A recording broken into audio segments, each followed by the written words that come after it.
عمومی طور پہ ہوتا یہ ہے کہ لوگ کہتے ہیں جان ہے تو جہان ہے. جان اور جہان کا فلسفہ ہم بچپن سے سنتے آئے ہیں. لوگ کہتے ہیں جائیداد چھوڑ دو، فلاں چھوڑ دو، فلاں چھوڑ دو، نظریات پر بھی کمپرومائز کر لیتے ہیں. جب جان نہیں ہے تو پھر باقی کیا؟ جان ہے تو جہان ہے. اس فلسفے کو حسین ابن علی نے بدل کے رکھ دیا کہ جان ہے تو جہان ہے. حسین نے بتایا جان نہیں ہے پھر بھی پوری کائنات تیری ہے. لوگ یہ کہتے ہیں کہ اگر لٹ گئے تو پھر سب کچھ برباد ہوگا. حسین نے یہ فلسفہ دیا لٹ کے ہی تو آباد ہوا جاتا ہے. یزید سب کچھ بچا کے بھی نہ بچ سکا، حسین سب کچھ کٹا کے بھی زندہ و جاوید رہا.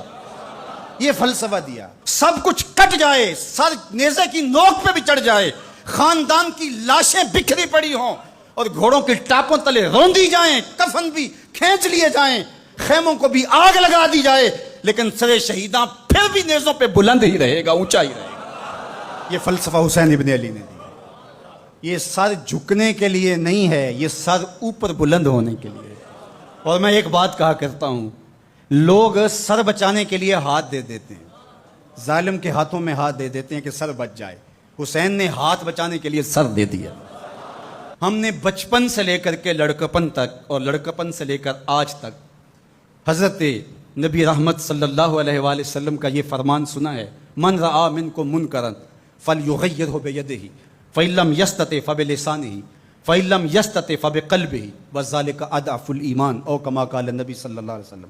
تم میں سے اگر کوئی برائی کو دیکھے تو وہ ہاتھ سے روکے، ہاتھ سے نہیں روک سکتا تو زبان سے روکے، اور زبان سے بھی نہیں روک سکتا تو کم از کم دل سے برا جانے. اور یہ سب سے کمزور ترین ایمان کا مرتبہ تھا. جو لوگ کہتے ہیں امام حسین کربلا میں کیوں گئے، میں انہیں کہتا ہوں امام حسین حضور کی گود کے پالے ہوئے تھے، کمزور ایمان والے نہیں تھے کہ دل میں ہی کڑتے رہتے اور ظلم کو اور جبر کو اور زیادتی کو اور ناانصافی کو ہاتھ اور زبان سے نہ روکتے. حضرت امام حسین کے خطبے دیکھ لیجئے، قدم قدم پہ خطبے دیے. محمد بن حنفیہ کے نام جو آپ نے وصیت نامہ لکھا تھا، آپ نے فرمایا انی لم اخرج عاشرا ولا بدرا ولا مفسدا ولا ظالما. میں سیر سپاٹے کے لیے نہیں جا رہا اور نہ ہی میں اپنی کسی خواہش کی تکمیل کے لیے جا رہا ہوں. میرے اہداف میں، میری خواہشات کے کسی گوشے میں یہ موجود نہیں ہے کہ میں تخت و تاج حاصل کر لوں گا. انما خرجت لطلب الاصلاح فی امت جدی. میں اپنے دادا کی امت کی اصلاح کے لیے جا رہا ہوں. اريد ان آمر بالمعروف وانہا عن المنکر. میں امر بالمعروف اور نہی عن المنکر کے جذبوں سے مالا مال ہو کے میں اس سفر کو اختیار کر رہا ہوں.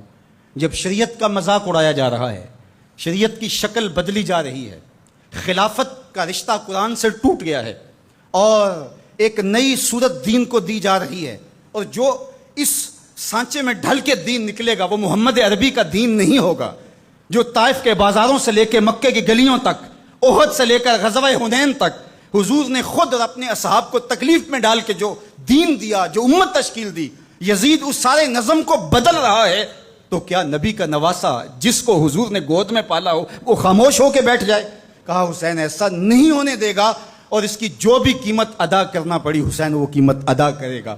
اور پھر اس کی قیمت چھوٹی نہیں تھی جو ادا کرنا پڑی.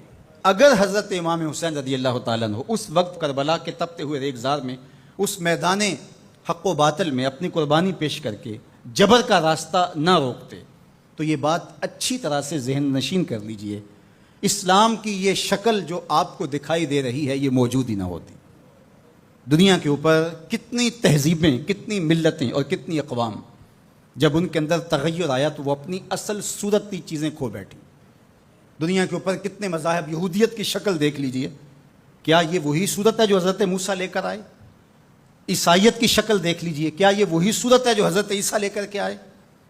ابھی کچھ دن ہی نہیں گزرے تھے تو حواریوں کے بعد جو ہوا اور جس طرح سے دین عیسیٰ کا حلیہ بگاڑ کے رکھ دیا گیا، جس طرح موسوی دین کی شکل تبدیل کر کے رکھ دی گئی، تو کیا دین محمدی کی شکل باقی رہ جاتی؟ جب یوں دین کی صورت اور شکل کو بدلنے والے میدان میں آپ موجود ہوئے تھے، لیکن باقی ادیان، باقی تہذیبیں، باقی ملل، باقی قومیں، ان کی شکل اس لیے تبدیل ہو گئی کہ اس شکل کو بچانے والا کوئی حسین وہاں نہیں تھا. اور یہاں اس دین کی اصل صورت اور شکل اس لیے موجود رہی کہ اس دین کو بچانے والا حسین ابن علی موجود تھا. مسٹر گوکھلے نے کہا تھا کہ اگر حسین ابن علی رضی اللہ تعالی عنہ نہ کھڑے ہوتے تو اسلام یا تو مٹ ہی جاتا، اور اگر موجود رہتا تو اس کی وہ شکل نہ ہوتی جو محمد بن عبداللہ لے کر آئے تھے، اس کی شکل وہ ہوتی جو یزید پیش کر کے جاتا۔ لیکن حسین ابن علی کی قربانی، ان کی نہضت کی وجہ سے، ان کے قیام کی وجہ سے، ان کے کھڑا ہو جانے کی وجہ سے 14 صدیاں گزرنے کے بعد آج بھی وہی اسلام ہے جو آمنہ کا لال دے کے گیا تھا۔ یہ حسین ابن علی کا کام ہے جو حسین نے کیا، اس لیے حضور نے ناز کیا حسین پر، کہا کہ حسین منی و انا من حسین، حسین مجھ سے ہے اور میں حسین سے ہوں۔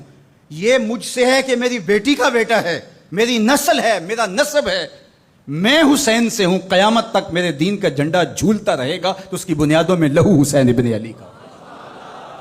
حضرت امام حسین رضی اللہ تعالی عنہ نے ایک بات کہی تھی، جب بیعت کا آپ سے مطالبہ کیا گیا تو آپ نے یہ نہیں کہا کہ میں یزید کی بیعت نہیں کرتا، بلکہ آپ کا جملہ تاریخ ساز ہے، بڑے لوگوں کا کلام بھی بڑا ہوتا ہے اور حکمت کے نور سے بھرا ہوا ہوتا ہے، قیامت تک ایک نصب العین دینا تھا۔ یہ نہیں کہا کہ حسین ابن علی یزید کی بیعت نہیں کرے گا، بلکہ کہا مثلی لا یبایع مثلہ، میرے جیسا اس جیسے کی بیعت کیسے کر سکتا ہے؟ تو یہ قیامت تک کے لیے لاہ عمل دے دیا کہ جو حسین کے نقشے قدم چلنے والا ہو